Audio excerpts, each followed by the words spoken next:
Parang ano, mga kababayan, si Harry Roque. Ito mga kababayan, no?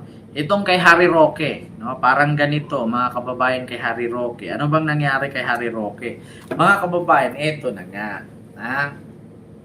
Si Harry Roque, mga kababayan, ay aarestuhin na po ngayon, no?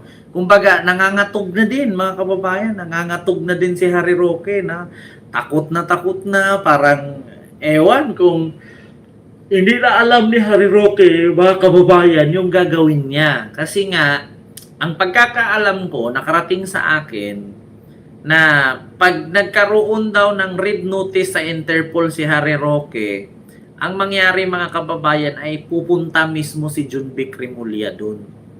Sasama si Junbic, si Bunjing. Sasama si Junbic na dumampot kay Roque. Nako, eto na nga mga kababayan. Yan ang nakarating sa akin mga kababayan. Pupunta, pag ilabas na ng red notice ng Interpol ang pangalan ni Harry Roque, mismong si Junbic Rimulya ang pupunta daw doon, mga kababayan, para umaristo kay Roque. Si Junbic mismo ang pupunta. Nako, kaya ngayon mga kababayan, Ma'am Silpa Glory, panoorin ko talaga yung impeachment sa April 14, Ken. Salamat po, Ma'am Silpa Glory. Kaya nga, kahit ako, abangan ko talaga yan, mga kababayan, umagang-umaga pa, abangan ko talaga yan. Ayan, totoo ba? Papalit daw si Sentry.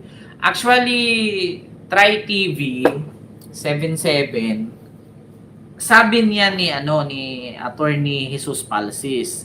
Pero sa May kasi papalitan na talaga si Junbic Rimulya. Ngayong Mayo magpapalit na talaga kasi nga 1 year na siya eh. At saka alam ko mga kababayan, yan ang patakaran. Kailangan palitan ni PBBM. Kung maganda ang kanyang performance, hindi. Pero kung maraming nagrereklamo na hindi maganda ang performance, ay talagang papalitan si Junbic. So ito po mga kababayan, galit na galit si Harry Roque. Pakinggan ninyo. Ang aking libreng legal advice kay Secretary Remulla. Kung ayaw mong ikaw ang mapahuli ko, huwag mo kong arestuhin dito sa Austria.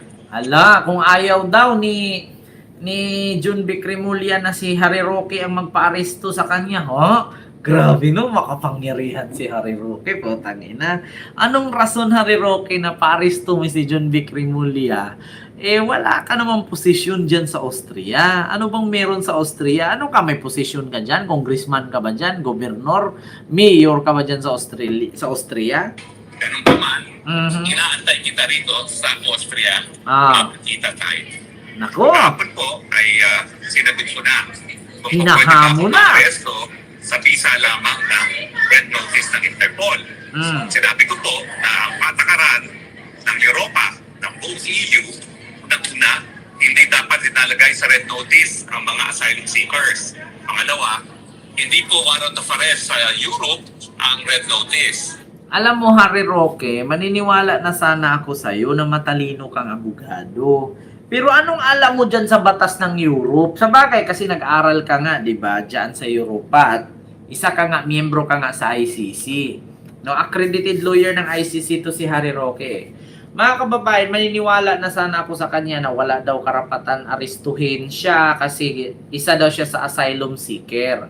Ngayon, ang tanong ko lang, di ba ni-reject yung pag-file mo ng asylum dyan? So, paano ka po protektahan dyan bilang asylum seeker? Inireject ka nga. Diba? Pwede ba yun mga kababayan? Hindi siya pwedeng arestuhin ng Interpol kasi nga asylum seeker daw siya. Ang problema, di ba ni-reject na siya nag-file siya ng asylum, ni-reject siya? At saka alam nyo ba na mali yung pagka-file niya doon sa Netherlands? Bakit nag-file siya sa Netherlands? Ang una pa naman lang na pwede niyang lapagan ay doon lang siya may karapatan mag-file ng asylum. Di ba una siyang lumabag sa Vienna, Austria, tapos lumipad siya papuntang Dahig kasi sinamahan niya si Sarah at si Robin? At saka anong power niya na pwede siyang magpa-aresto kay Junbic? Hindi naman siya tinanggap at nireject ang kanyang asylum. 'Di ba? Ni-reject 'yun, 'di ba, mga kababayan? Kung naalala nyo, kaya nga siya bumalik ng Vienna, Austria kasi ni-reject siya sa Netherlands. So ngayon, mga kababayan, ang tanong ko lang, ang sabi niya kasi, wag daw subukan ni John Vic, baka daw si John Vic pang ipaaresto niya. Bakit ka pagpa-aresto kay John Vic? Hindi ka naman Austrian citizen. Bakit citizen ka na ba dyan? Bakit? Tinanggap na ba ng Austria, Vienna, Austria, ang asylum mo? Alam ko tinanggihan ka din eh. Kasi una, wala kang passport. Ayan na, mga kababayan, napakasinungaling talaga ni Harry Roque. No? Kailangan dadaan po yan sa lokal na hukuman at magkakaroon ng formal na proseso of extradition. Ngayon, ang sabi po ng Secretary of Interior and Local Government, siya daw ang code magsusupervise ng aking arrest. End quote. Alam niyo po, sa larangan ng international law, imposible ang sinasabi ni Secretary Remulla. Bakit po? Dahil ang Austria po ay isang independenteng bansa. Now, ang jurisdiction po, ay ang definition yan, yung kapangyarihan na maglitis ng lahat ng lumalabag sa batas at magparusa. No? Meron ding jurisdiction na magpe-prescribe o magsasabi kung paano ang aksyon. Yan po yung tinatawag na legislative. So, dalawa po yan. No? Legislative at saka judicial. Now, ang jurisdiction po ay kabahagi ng pagiging soberenya. Ang soberenya at jurisdiction, seloso po yan. Isa lamang estado ang pupwede na magkaroon ng soberenya at jurisdiction sa isang teritoryo. Kaya nga po, patuloy tayong nagpaprotesta sa pagpipilit na ay... Actually, Ma'am Marites Mosni, yan nga din ang isa sa problema sa ating bansa. Ang pakabagal talaga ng sistema ng batas. Katulad yan, katagal-tagal na ni Harry Roque, hanggang ngayon hindi pa rin na-aresto. Kasi kailangan Interpol. Pwede ka namang mag-ano doon kasi meron ka namang agency doon sa di ba? Meron namang OWA diyan sa Austria. Pumunta ka sa OWA, tapos yung OWA makipag-coordinate ka sa Austrian government. Diyan sa Vienna. Yung mga government official ng Vienna, Austria, kakausapin ng mga panauhin or mga staff diyan ng OWA or Overseas Filipino Worker Association. Ayun ba yun, OWA? Mga kababayan or authority. Di ba? Meron naman tayong embahada dyan. Meron tayong consulate. Hindi ba po pwede na yung Philippine Consulate dyan sa Vienna makipagtulungan sa mga otoridad para ipadampot si Roque?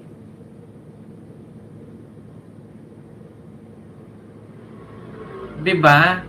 Hindi ba po pwedeng ang mga tauhan ng OWA, no, sa Philippine Consulate diyan sa Vienna, hindi pa sila pwedeng magtawag ng pulis, ireklamo nila at arestuhin si Roque? Hindi ba pwedeng ganun? Tapos pag na-aresto, deport. Hindi ba pwede yung ganun? Kailangan bang magaling na commander talaga? Diba? Pwede naman yun siguro, mga kababayan. Pwede yan, basta legal na warrant yan. Hindi, ganito siya, ma'am, di ba meron tayong Philippine Consulate, ma'am Floripin? Di ba meron tayong Philippine Consulate dyan sa Vienna, Austria? Bakit hindi ang Philippine Consulate sa Vienna, Austria makiusap sa Vienna, Austrian government, mag-request sila at sabihin nila na meron kaming aarestuhing tao kasi wanted to sa lugar namin? Siguro naman papayag ang Vienna Austrian government. 'Di ba? Di rin ako expert yan, pero I'm sure there's a way to it, 'di ba? Oo, Ma'am Marites Mosni. 'Di ba? Dapat ganun yan eh.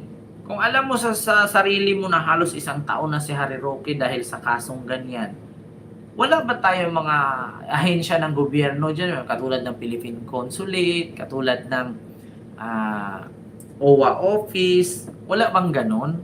Para manawagan ang government, manawagan ang mga taga Philippine Consulate sa Vienna sa mga politician nila doon na makipag-coordinate sila para tugisin si Roque. Wala bang ganon? Hindi pa po pwedeng ganon. Kasi yung si PBBM, di ba, nung pumunta ng Timor-Leste, nakiusap lang naman siya na ibalik sa amin yung tao. isurrender nyo sa amin. Eh, di ba sinurrender? Kasi lumapit si PBBM sa embassy. So, yun po yun mga kababayan, no? Nako, yes, makipag-ugnayan, di ba? Bakit ang mga Koreans din maraming nahuli, di ba? Na mga Koreano sa Pilipinas dahil nakipag-ugnayan sila sa Pilipinas paghuli sa mga tumatakas na mga timing, ganon dito sa Korea. O di ba, Ma'am Florifin Kamingi, kung ang ibang bansa, pwede kang, katulad kay PBBM, di ba, kung paano inaresto si Tebes, di ba nakiusap si PBBM noon sa Timor-Leste government. So, dapat pa ganyan, arestuhin si Harry Roque, dapat makiusap ang ating gobyerno sa Pilipinas, tapos itong si Harry Roque, ipadampot. No? Makiusap siya, makipag-coordinate ang Police Vienna, Austria, no? Sa Philippine Consulate. Di ba? Oo. Interpol may sakop niyan. Sabi ni OFW, Napit Lover. Actually, mga kababayan, ganito nga Interpol. Ang sakop dyan para mag-aresto. Pero, mga kababayan, giniit nga ni Harry Roque na hindi daw siya pwedeng arestuhin ng Interpol kasi asylum seeker daw siya. So, ang tanong ngayon, nag-file ba siya ng asylum sa Austria or sa Netherlands? Kasi pagkaalam ko sa Netherlands, reject na siya eh. Saan ba siya nag-file sa Austria? Nako. Sismio Marimar. So, yun lang, mga kababayan. Yung ating reaksyon. Hindi ka pwedeng arestuhin kasi asylum seeker ka. Pero pag tinanong ka ngayon kung na-receive mo na ba yung asylum, ang sagot mo, asylum. Ang sagot niya, hindi. Kasi ni-reject siya.